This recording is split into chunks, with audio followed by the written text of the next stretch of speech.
दौंड तालुक्यातील यवत येथे आज सकाळी एक सोशल मीडियावर पोस्ट करण्यात आली आणि खऱ्या अर्थाने मोठ्या प्रमाणात जी परिस्थिती चिघळली होती त्यामुळे साहजिकच सर्वसामान्य लोकांचा मोठ्या प्रमाणात तोटा झालेला आहे। कारण दौंड शहरातील जे दौंड तालुक्यातील यवत जे ठिकाण आहे येथे आज आठवडे बाजार होता आणि ह्या आठवडे बाजार मध्ये साहजिकच जे आसपासच्या गावातील मोठ्या प्रमाणावरती जे शेतकरी येतात आपला माल घेऊन येतात, आपला माल या आठवडे बाजारात विकण्यासाठी हे शेतकरी अगदी कष्टाने येत असतात आणि आज सकाळी ही परिस्थिती उद्भवल्यामुळे साहजिकच मोठ्या प्रमाणावरती शेतकऱ्यांना याचा तोटा सहन करावा लागलेला आहे। आपण पाहू शकता की जी कोबी आहे, टोमॅटो आहेत, कांदे आहेत, अगदी ही सकाळी ही परिस्थितीमुळे अगदी शेतकऱ्याच्या सर्व मालाचं नुकसान झालेलं आहे। अगदी टमाटी किंवा कांदे असतील, कोबीची सर्व भाजीपाले आहे ते रस्त्यावरती विखुरलेला दिसत आहे।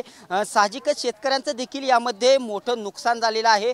कारण शेतकरी आपल्या शेतामध्ये राबत असतो आणि त्या कष्टाने आपलं जे पीक आहे ते बाजारपेठेत आणत असतो, परंतु आज त्याने जे कष्ट केलं आणि साहजिकच एका व्यक्तीने एक पोस्ट केली आणि साहजिकच या बाजारामध्ये जे फळांचा किंवा जे भाजीपाला आहे तो सर्व पूर्ण विखुरलेला दिसत आहे। आपल्यासोबत काही शेतकरी आहेत, आपण त्यांच्याशी बोलण्याचा काय नक्की परिस्थिती, कारण सगळा भाजीपालाच दिसतोय बाजारामध्ये। सकाळी दंगल झाली गावात, त्याच्यामुळं सगळे पोरं पळापळ आणि बाजार बंद केला। कोट्यवधी रुपयाचं नुकसान झालं।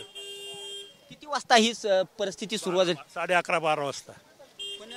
पण कोणत्या गावातनं शेतकरी येतात? कारण सर्व रस्त्या तालुक्यातनं येतात, तालुक्याच्या आजूबाजूने सर्व शेतकरी येतात। शेतकरी माल विकून गेली, व्यापाऱ्यांचं नुकसान झालं। सगळे व्यापाऱ्यांनी भरून माल नेला, उद्या तो खराब होणार सगळा। नक्की शेतकऱ्यांच्या बरोबर व्यापाऱ्यांचं देखील मोठं नुकसान झालेलं आहे।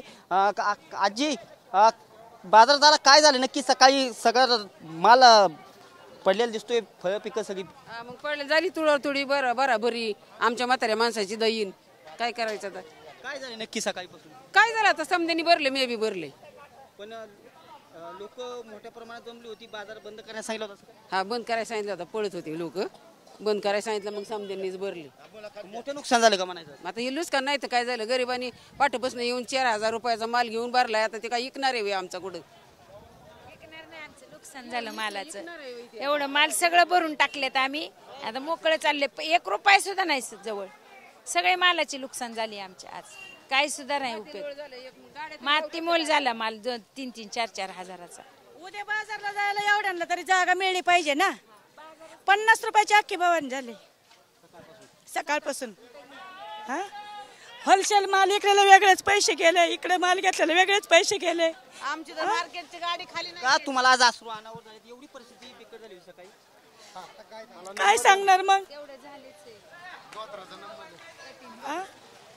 म्हणजे माझं एकटीच नाही झालं, अख्ख्या बाजाराचं नुकसान झालेलं आहे। कोण भरून देणार एवढे पैसे? एक करता त्याला बट्टा लागतो का नाही? कशासाठी एवढं? काल मिटलं होतं ना सगळं वातावरण पेटवायची काय गरज आहे का? एवढा माल करायचं का? एवढ्याले पैसे आमचे गुंतलेले कोण देणार आहे? देणार कोण? कुठून आणायचे? आमचं लाखभर रुपयाचं नुकसान झालं, आज कोण भरून देणार? याला जबाबदार आहे का कोण? नक्कीच मावशींना अश्रू अनावर झाले, पण ही परिस्थिती कशामुळे म्हणजे शिवाजी महाराजांचा पुतळा फोडल्यामुळे हे वातावरण झालं सगळं। बरं, काल सगळं मिटलं, आज वाढवायची काय गरज आहे? बाजार भरला होता, सगळं व्यवस्थित चाललं होतं, याच्यामुळे सगळं वातावरण पेटलं, काय गरज होती का? आम्हाला बंद सांगायचं, आम्ही बाजारामध्ये बसलो नसतो। आमच्या आज नुकसान 30-40 हजाराचा माल आहे आमचा, आम्ही गाड्या भरल्या पण आमच्या गाडीत उभा आहेत, आमच्या पूर्ण गाड्या भरलेल्या आहेत। आम्ही एक भावानं सगळं चाललं, आमच्या एका मालाच्या भावानं सगळं नाहीत। आज 40 हजाराचा माल मी अख्खा गाडीत भरून चालवलेला आहे, त्याला जबाबदार कोण आहे? आज आम्ही विकणार कुठं माल? बरं, हे नास का माल आहे, दुसऱ्या दिवशी विकत पण नाही, सडतोय माल लगेच, त्याचा करणार काय आम्ही? जे वस्तू आहेत ना सगळे खराब होणारा माल आहे.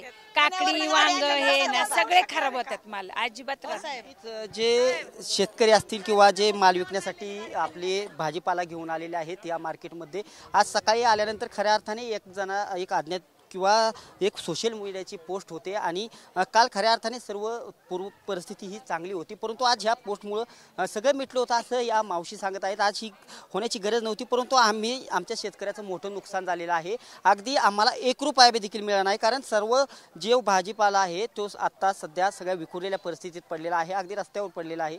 साहजिकच मोठ्या प्रमाणावरती आज यवतचा आठवडे बाजार आणि यवतमधील ह्या परिस्थितीमुळे मोठ्या प्रमाणात शेतकऱ्यांचा असेल व्यापाऱ्यांचा असेल मोठं नुकसान झालेलं पाहावयास मिळत आहे. कॅमेरा पर्सन नागेश मर्डेसह मी दीपक कापरे, TV9 मराठी, यवत.